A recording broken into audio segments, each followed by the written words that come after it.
on. All right. You know, when you get bad weather and you're stuck in a tent like we are today, you can still get some fish by playing the game with presentation. There's a nice perch. And oftentimes with perch, the presentation that you want to be doing is dropping the hook below your lure. Playing the dropper program. I'm going to show you how to do that right now. Now, the original dropper spoon was the Pilkey spoon made by Rapala out of Finland, and it has a little chain dropper.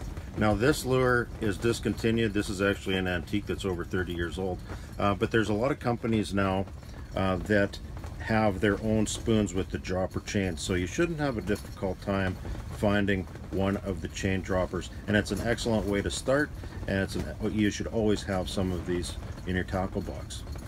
The most recent addition to that dropper chain concept are the folks at Fast Hatch Lures. Mustad actually distributes this, and this is just that little connector there between, say for example here, a real bait plain Jane spoon and its typical treble hook. Now there's something that you can do really special with these, and I'm going to show you right now. Well, anybody who fishes perch or panfish of any kind knows that they're really good at stealing your bait. With the Fast Hatch, you can actually take the treble hook off just by rotating that curved portion of the Fast Hatch clip and the treble. Once the treble is off, you can take a minnow head, take the flat part, and bring it right up the chin of the minnow. This takes a little bit, and this isn't a time to be hasty, because you do want that minnow head to be as secure on that hook as possible. And you know you're done when you have the end of the treble hook exposed. And with the eye of the treble exposed, you just put the Fast Hatch back over and twist it, and it's on. That is critically important to be able to do that when it's cold outside and you got cold fingers. You can do that with nothing else that I've ever found. And once it's on there, really the only way a fish can get that minnow off is to have that hook in its mouth. And as you saw, it worked really well on that first fish. It's usually the way we start with our droppers, and then we refine to our final option. Now, your most refined option for the most finicky fish is a hand-tied dropper. This is on a 1/4 ounce plain Jane spoon with a dropper that a good rule of thumb is to have your dropper no more than 1.5 times the length of this spoon.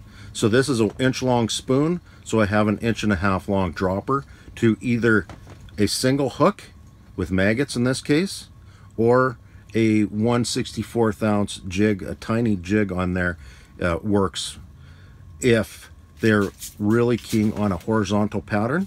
These fish are really eating a lot of bugs, so that vertical spoon or vertical spoon with a vertical hook like that is working really well. And you know, I think I'm gonna probably you'll typically get good numbers on kind of the commercial options of the chain dropper or the Fast Hatch dropper, but to mop up the rest of the fish, and oftentimes to get the biggest fish, we go with our hand-tied dropper. Boy, you can hear that wind outside the Eskimo today. I'm glad we're in the Eskimo, keeping us out of that wind. Oftentimes when these perch are so tentative like that, having that protection and not having the wind blowing your line around and blowing your hands around and cooling you off and keeping you from being able to focus, that tent helps a lot.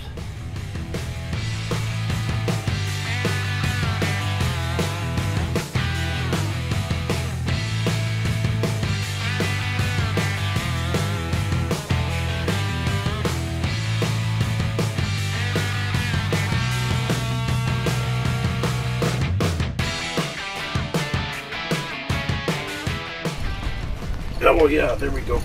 Oh yeah, this feels like a good one. Here she comes. On that little dropper, that homemade dropper.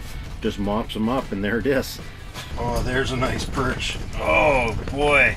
Now that just goes to show that those droppers really do work.